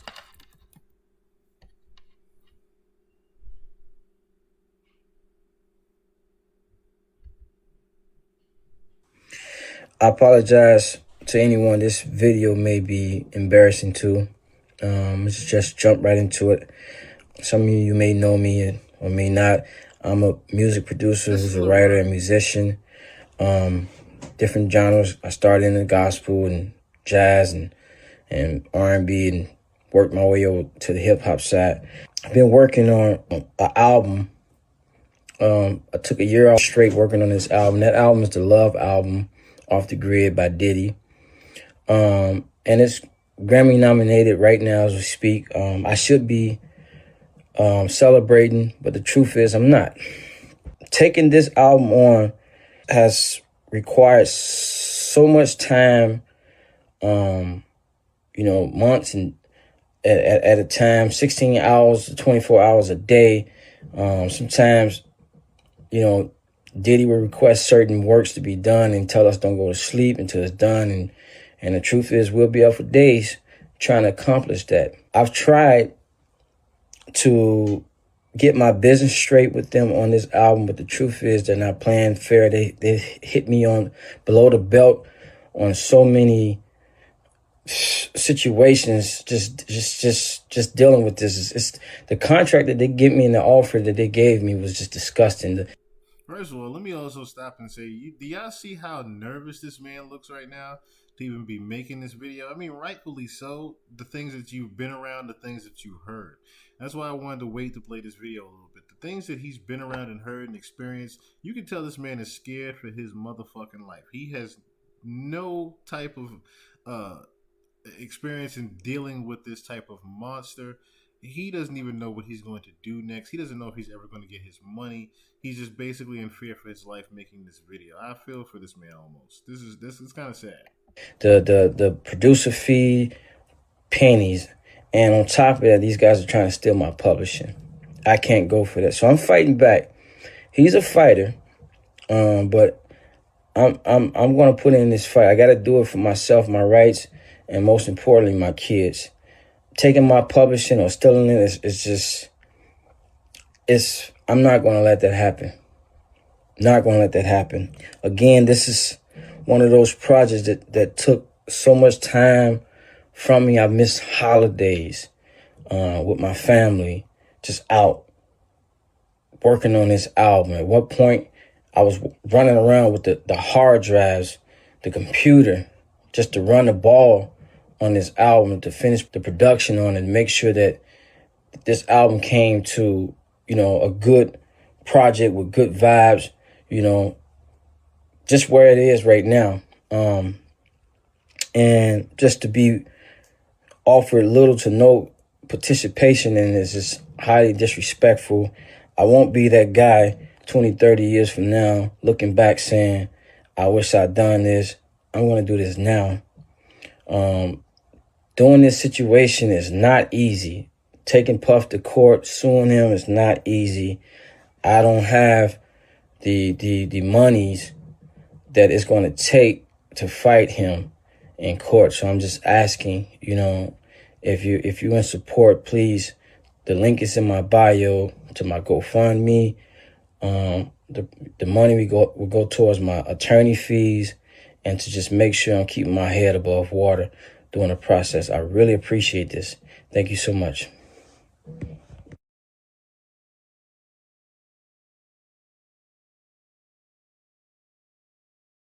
So I was actually trying to look for the Stevie J comments real quick.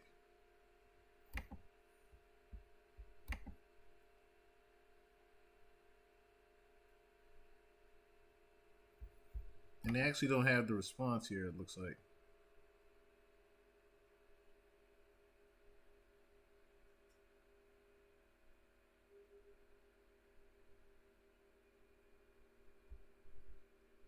Okay, so this is the back. This is part of the back and forth. It looks like, but I can't really find the Stevie J responses yet.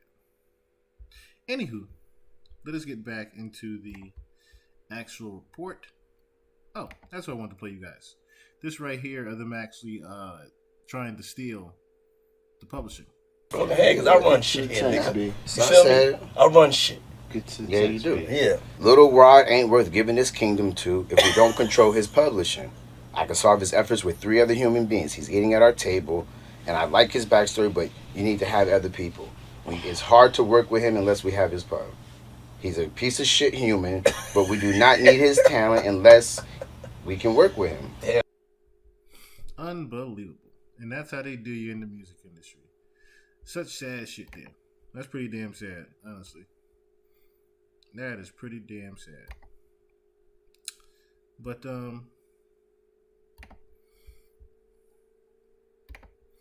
let us get back into it.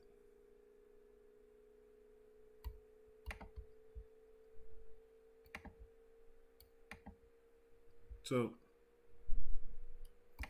where were we now?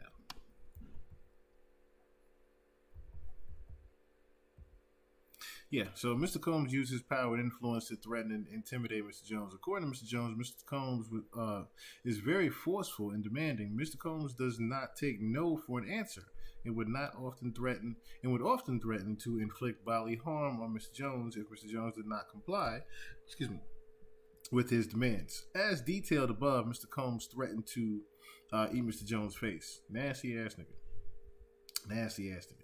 On another occasion, while standing in Mr. Combs' bedroom, Mr. Jones was forced to watch as Mr. Combs displayed his guns and bragged about getting away with shooting people. Mr. Combs shared that he was responsible for the shooting in the nightclub in New York City with rapper Shine.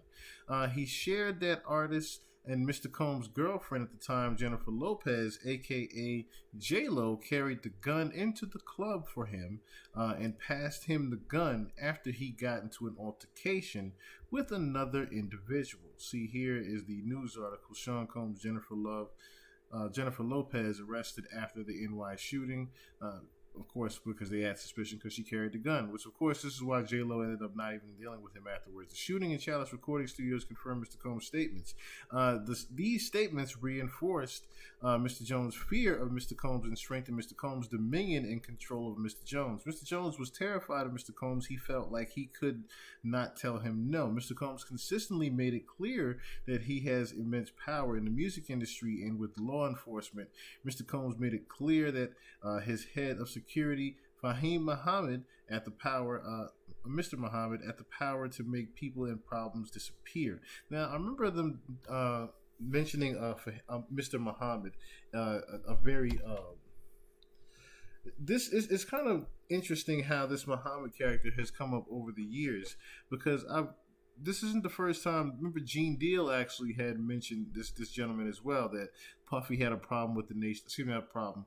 He had debt with the Nation of Islam, and there's a gentleman with the last name of Muhammad. So it's kind of interesting that this now Fahim Muhammad is now coming surface, and they have an actual picture of him. But I wanted to take a pause for the cause real quick on something because lo and behold.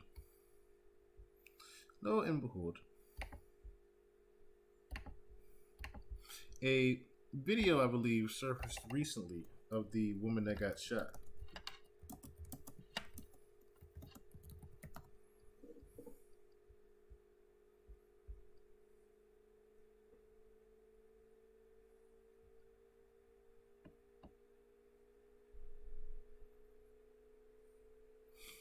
I believe this is the victim here.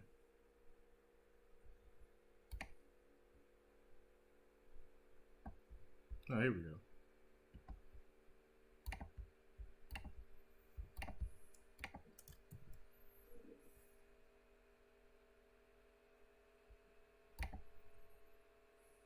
The woman that was shot in the 1999 club shooting. Lawsuit with the producer Lil Rod. They were both SA'd by him and threatened and physically harmed. But in this lawsuit, he appears to be a very young producer to me. But he said something very specific. As a means of threatening him, Puffy said, that's why I shot up the club in New York back in 1999 and let Shine take the fall for it. Let me tell you why that's of utmost importance to me. Because I am the woman who he shot in the face in that 1999, December 27th, 1999, Club New York shooting. I have told everyone ad nauseum since then, even the surgeon.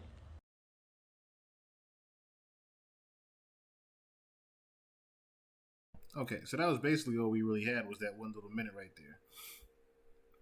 It's not too much footage of her out there. Hold on 1 second. I believe we can find something a little bit longer though. Aha, here we go. Well, no, actually no. No, they don't really have too much on her.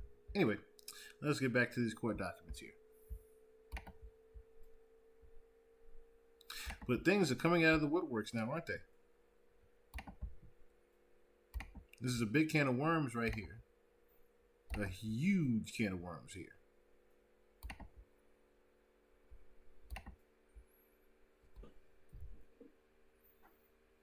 So, where were we? Mr. Fahim Muhammad. So Mr. Combs instructs his staff to always contact Mr. Muhammad if they are ever pulled over by the police in Miami. So this is confirming the ties that Diddy has within law enforcement. Interesting. Excuse me. Upon information and belief, Mr. Muhammad spoke with the LAPD after G was shot at in Chalice Records. The LAPD was in... so Mr. Muhammad is the reason why that shooting at the recording studio got thrown under the rug. LAPD was in the recording studio and witnessed the blood in the restroom, and they went in and they went with the bogus claim that the shooting of G occurred outside the studio. This was all thanks to Mr. Muhammad's connections within law enforcement. Bribery. Mr. Jones had no reason to disbelieve Mr. Combs as he had seen firsthand through the shooting of G and the subsequent silence of the LAPD and the media that Mr. Combs indeed had the power to harm him. LAPD spent hours in Chalice Records recording studios after the shooting of G, yet there were no arrests. Mr. Jones witnessed the LAPD in the restroom pictured above, yet no arrests were made. The morning after the shooting, Mr. Jones and several others arrived at the recording studio, and G's blood was still on the floor of the restroom, and Mr. Combs hired a cleaning crew just to clean it up. Defendant Ethiopia, Haberim, Lucian Grange, Motown Records, Universal Music Group, they profited off of Sean Combs' RICO enterprise. Mr. Jones, they called it a RICO enterprise. Wow. Mr. Jones recalls seeing defendant Grange visiting Mr. Combs' home in Florida and LA. And this is where Lucian gets in a little bit of trouble. According to Mr. Jones, whenever defendant Mr. Grange visited Mr. Combs at his home, it would be in the evening, and he and Mr. Combs would disappear for hours in Mr. Combs' bedroom. Defendant Grange sponsored and attended several Love album listening parties at Mr. Combs' home in LA. These parties were sponsored by defendant's Universal Music Group, basically. As evidence above, these parties had sex workers and underage girls present. See, now you're throwing Lucy Grange's name in underage girls and sex workers. This is what I'm saying by Sloan Bella was right. Diddy is going to have to go away for a while, and he's going to be silenced because you are now interfering with Universal Music Group as a whole and got them in a really, really bad pickle here with them being a part of this case. A sexual assault case that involves underage women and sex workers and Diddy is definitely going to disappear over time these next couple of years. During these parties, defendant Grange knew or should have known that Mr. Combs was drugging the attendees through laced bottles of De Leon tequila and Ciroc vodka. It is no secret that Mr. Combs had specific bottles of alcohol designated for females and other bottles designated for his staff, his artists, and himself. This fact was detailed by former artists and bodyguards of Mr. Combs. As a sponsor of these events, defendant Grange had a duty and obligation to ensure that sex workers and underage girls were not present, and that Mr. Combs was not spiking the alcohol with date rape drugs. On YouTube channel The Art of Dialogue, it's getting spicy now, former bodyguard Gene Deal exposed Mr. Combs' pill mixing method used to spike cranberry juice and orange juice. According to Mr. Gene Deal, Mr. Combs would place ecstasy and other date rape drugs in the juices. Again, on YouTube Art of Dialogue, former artist Mark Curry exposed Mr. Combs spiking bottles of Moet champagne in the VIP section of nightclubs. Mr. Combs would have a set of Moet champagne bottles for his artists and then a set for the women. This writer has spoken with several former employees of Mr. Combs who witnessed defendant KK instruct her staff to lace champagne. So KK was having the bottles laced. De Leon and the Ciroc liquor bottles with ecstasy and other illicit drugs. It says that right there. Defendant KK instructed the staff to lace the bottles.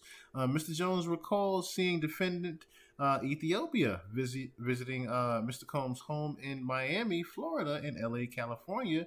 According to Mr. Jones, whenever defendant, this is for Ethiopia here, she visited the home, that they would be in the evening, of course, just like Grange, and she and Mr. Combs would disappear for hours into his bedroom. Again, according to Mr. Jones, defendant Ethiopia visited Mr. Combs at defendant Chalice recording studios during Mr. Combs' writing camp. Defendant, I'm just going to say her last name too, Ethiopia had Barium, sponsored and attended several Love album listening parties at Mr. Combs' home in LA, California. These parties were sponsored by defendants, of course, Universal Music Group and everybody. As evidence above, these parties had sex workers and underage girls present. During these parties, the defendants knew they should have known that Mr. Combs was drugging the attendees, once again, with the same bottles, of course, and that they were spiking them with the date rape drugs. According to Mr. Jones, during the 13 months he lived and traveled with Mr. Combs, he witnessed Mr. Combs display and distribute guns from his bedroom closet in Miami, Florida, LA, and California to questionable individuals dressed in all black. Interesting. He had some people there that he was showing. That's maybe them ninjas that he was always talking about he paid. According to Mr. Jones, during the 13 months he lived and traveled with Mr. Combs, he witnessed defendant KK openly order her assistants to keep Mr. Combs high off gummies and pills. Defendant KK required all employees from the butler, the chef, or the housekeepers to walk around with a pouch or a fanny pack filled with the cocaine, GHB, ecstasy, marijuana, and gummies, and Tusi. And pink, as a pink drug, there's a combination of ecstasy and cocaine. What the fuck? This is the Tusi right here that they showing right here. I ain't never seen this. They Tusi sliding, huh? They Tusi slide into that drug, huh? Whole new meaning that. The Tusi slide. They Tusi slide. It was important to defendant KK to have Mr. Combs' drug of choice immediately ready when he asked for it. Defendant KK ordered sex workers and prostitutes for Mr. Combs. Defendant KK ordered and distributed ecstasy, cocaine, GHB, ketamine, marijuana, and mushrooms to Mr. Combs and his celebrity guests who were present at the rented yacht in his home in LA, NYC, and Miami. On multiple occasions, defendant KK forced Mr. Jones to carry Mr. Combs' drug pouch against his will.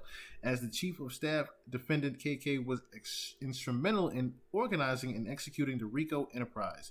It's fucked up they keep saying that RICO enterprise. I'm telling you right now, that's just not going to look good in court. Defendant KK had the following individuals execute the following tasks for the RICO enterprise. And you got Stevie J, Justin Combs, and Brendan Paul down there. Now, when we get down to Mr. Brendan Paul, here's a picture of him and Mr. Combs.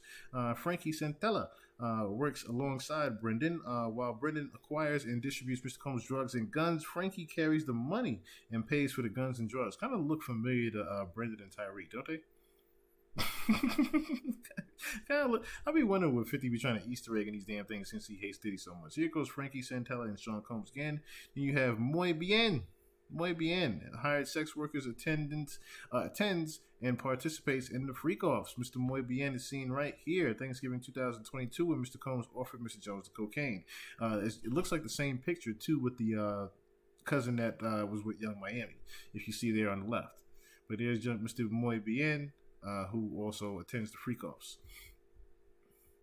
Mr. Combs funded and used his affiliation with local gangs and gang leaders who would frequent his homes in L.A. and Miami to secure drugs and guns. He obtained and distributed out of the L.A. and Miami homes. Defendant executed their RICO enterprise with threats of violence, threatening to eat plaintiff's face, displaying and distributing guns in plaintiffs' presence, bragging about having law enforcement under control, bragging about murdering people, and bragging about bribing witnesses and jurors in the criminal case concerning the 1999 club shooting with Shine. See, when you talk about RICO enterprises, and that keeps getting emphasized throughout the later part of this is when you got to say to yourself, yo, they might end up trying to remove Diddy on some other shit, because you got Universal Music Group in a whole RICO enterprise allegation case. It goes beyond the sex workers when you're talking about the having control over the police, bragging about murdering people, and the displaying of the illegal firearms that you don't really own. It's certain shit that is going to be. This is like I remember I said that huge pinata that was waiting to pop, and Cassie just happened to leak a hole in that bitch. This is what I was talking about with that big ass pinata. This is about to start seeing the other candy that's inside of this bitch right now. Defendants executed their RICO enterprise with threats of isolation from the music and entertainment industry, parading powerful music industry executives such as defendants Lucian Charles Grange, Ethiopia Haberim, at his parties filled with sex workers, minors, and illegal drugs such as ecstasy, cocaine, GHB, ketamine, marijuana, and mushrooms. Defendants executed their RICO enterprise with threats of non-payment for work completed, fake promises of cash payments to $250,000, of course, you mentioned earlier. Producer of the Year, Grammy Awards, and the guaranteed access to the future projects, the $20 million home in Star Island. Like I said, he wasn't giving none of that shit up at all. Mr. Combs is allowed to wreak havoc. So while living and traveling with Mr. Combs, Mr. Jones discovered that Mr. Combs has hidden cameras in every room of his homes. Mr. Jones believes that Mr. Combs has recordings of defendants Lucian Charles Grange, Ethiopia Haberim, and or as well as other celebrities, music label executives, politicians, and athletes. Upon information and belief, these individuals were recorded without their knowledge and consent.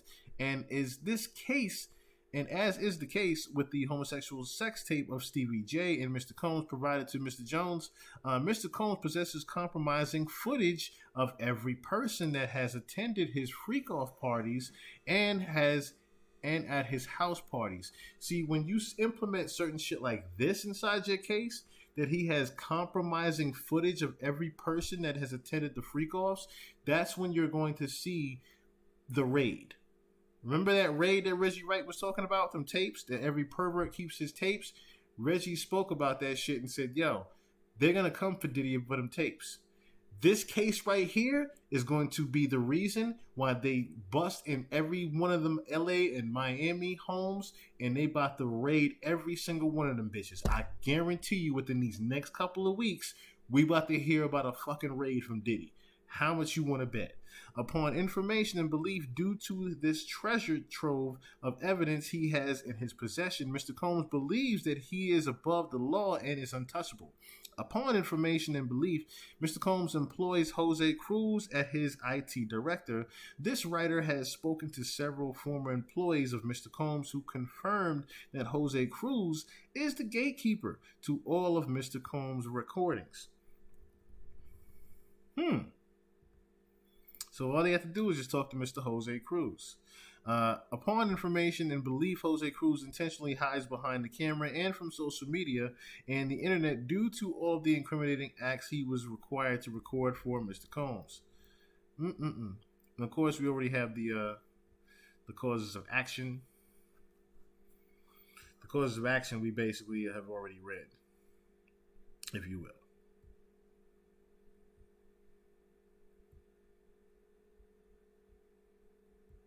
And you got racketeerians up in this bitch. Have mail fraud in here. Wire fraud.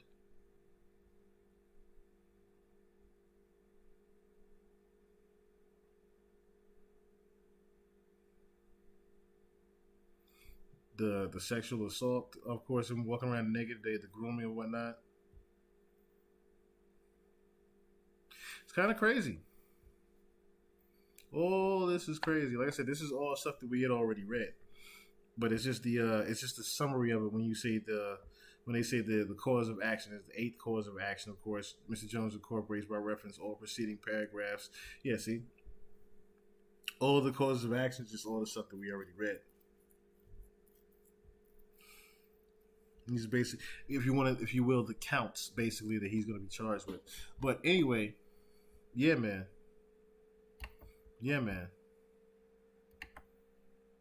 It gets interesting. But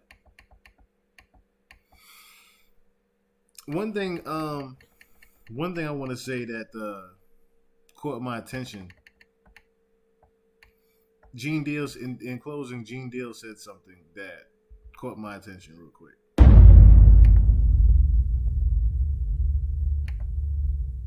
Yeah, that is weird, man. I never knew about that, man. You never told me about that, man. But to get back to this lawsuit, right? Lil Rod, he also alleges that, Diddy, he will grope his genitals and he will grope his anus.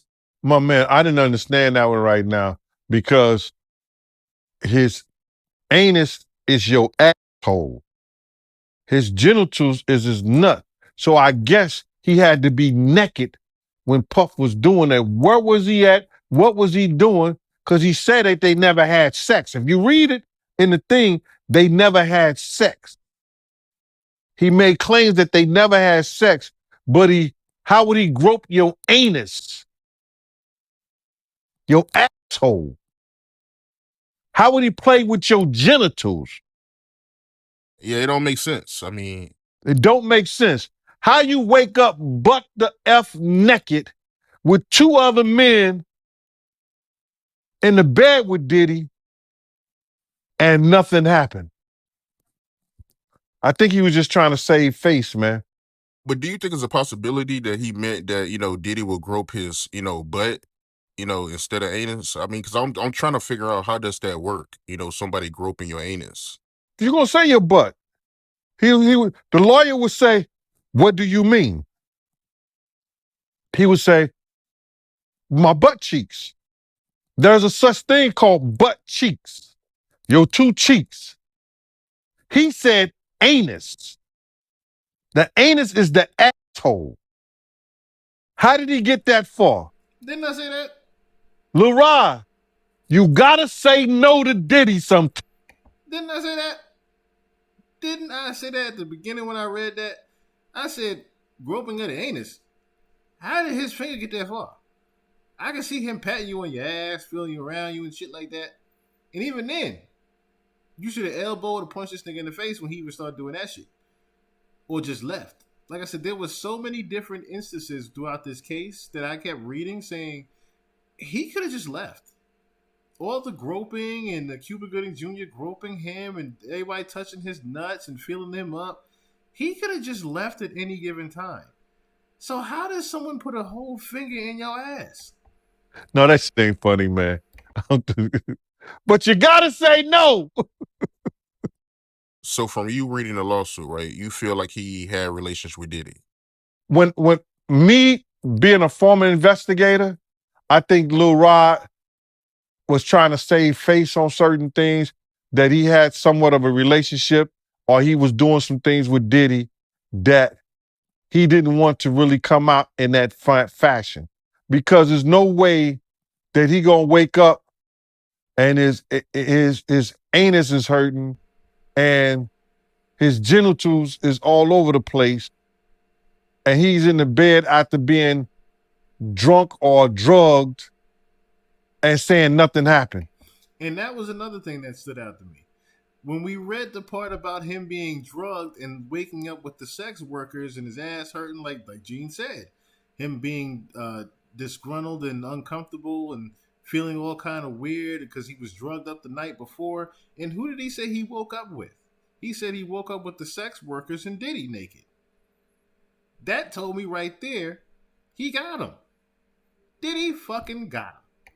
And you think that Diddy gonna be in the bed with 3 other men and nothing happened? It doesn't sound logical. If we're reading and believing what he said in those papers. Another thing, if that night happens, why are you still around for now the Cuba Gooding Jr. situation to happen and all the other groping situations? Why are you sticking around even through the showers and everything? You're sticking around this man walking around naked. You've been around this multiple times and you're just comfortable with it? Gene Deal has an extremely good point. Lil Rod is trying to save face on the fact that he was comfortable with some of that stuff going on. And this lawsuit is a cash grab. If you woke up in bed and you was drunk or intoxicated on ecstasy, on whatever drugs that they put in there, roofied you or whatever, and you not and you not feeling right, something is wrong. Wouldn't you say? Something is wrong. He didn't say we woke up with all my clothes. He said we woke up butt the F naked in those papers. So if he butt naked in those papers, it is what it is.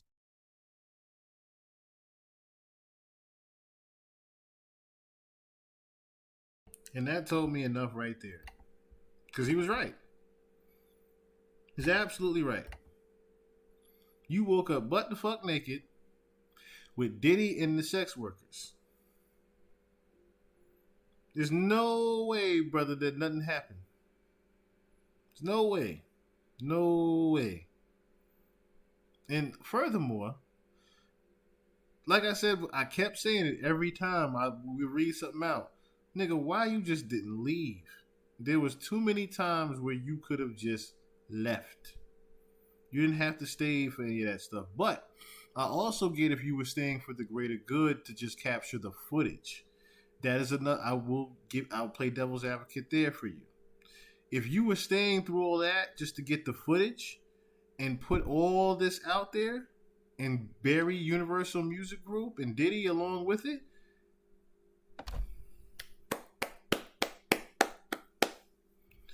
kudos to you, soldier, for sticking around and doing that. Because I wouldn't have.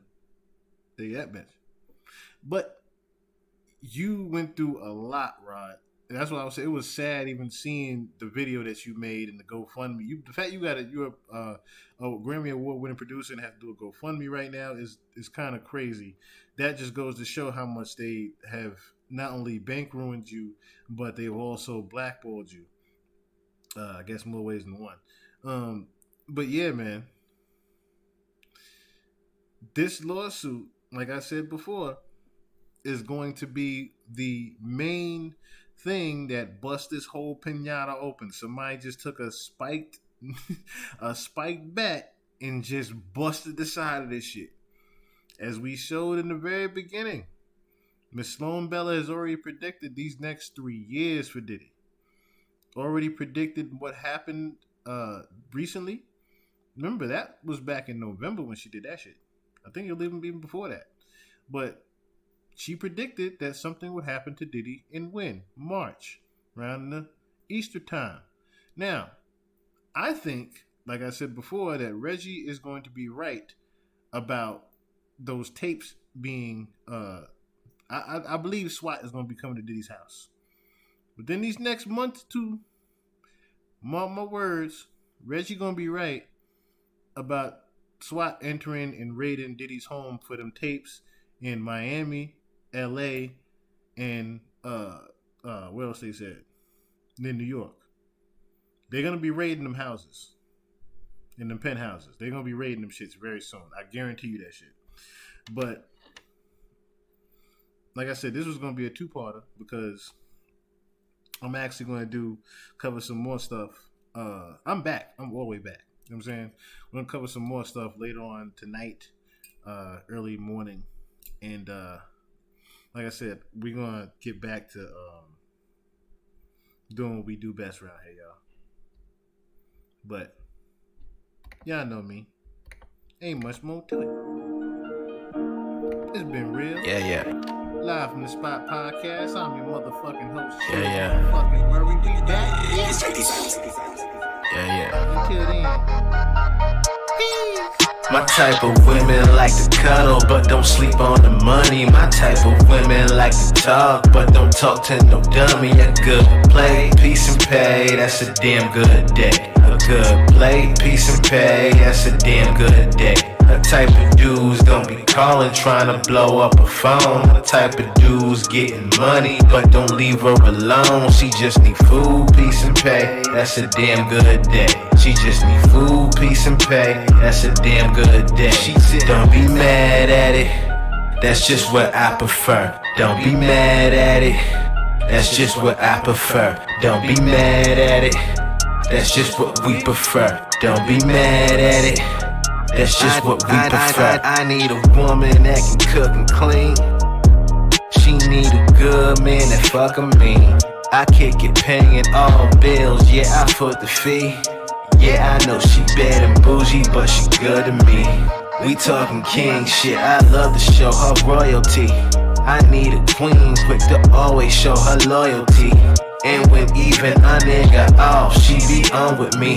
She DEF the fuck boy, she supported G. That's how it always be. Yeah, it's a baddie, it's a baddie. Make it clap, patty cake with that fatty. Yeah, she love it. Making money.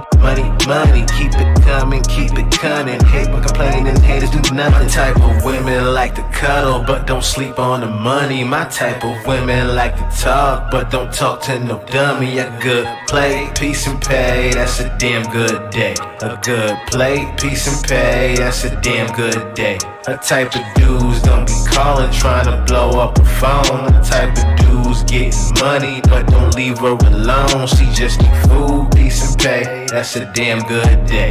She just need food, peace and pay, that's a damn good day. She said, don't be mad at it, that's just what I prefer.